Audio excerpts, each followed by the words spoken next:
Good morning, everybody. It is February 9th. This is your pre-market update as we take a look at our indexes and sectors today. We can see that we are gapping down from the close on Friday.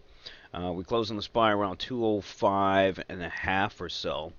Floated up in the after hour session, and now we pretty much floated back to lows of Friday's session right here. Now, the major news wires here are citing Greek issues and Chinese trade data.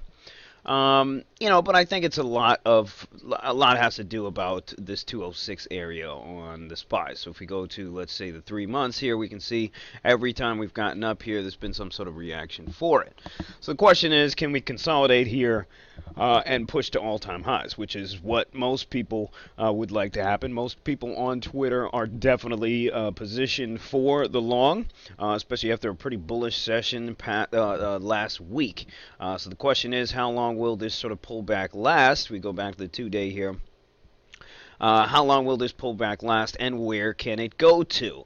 If we go to the last 10 days here, we can see there's a bit of a gap here around this 202 kind of area here. So it looks like 202, there's a bit of a point gap here. So maybe 203 is possible here on the SPY. If so, there's definitely going to be a lot of weakness across the board. You want to watch the XLF, though. You want to watch the XLF, and you want to watch the oil sector.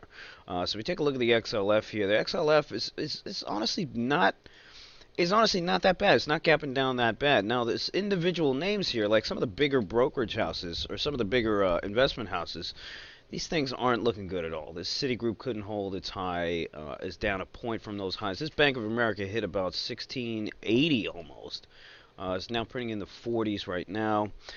If you look at some of the smaller names, like some of the regional banks out there, these look a lot more bullish, than these other banks do. If you take a look at this PNC versus, let's say, a chart of this Citigroup, you notice a big, big difference here.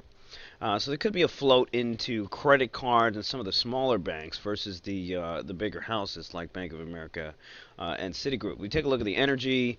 Um, Again, you want to keep an eye on oil here. You want to keep an eye on the energy names. If you take a look at oil here in the pre-market, we are up a little bit from the close here on Friday. So keep an eye on oil.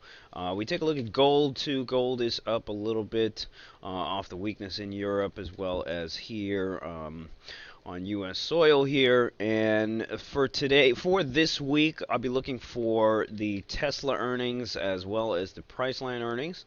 If we take a look at Tesla here for the past couple of days, had a nice rally off that $200 consolidation up to 220 and is now starting to glean back here.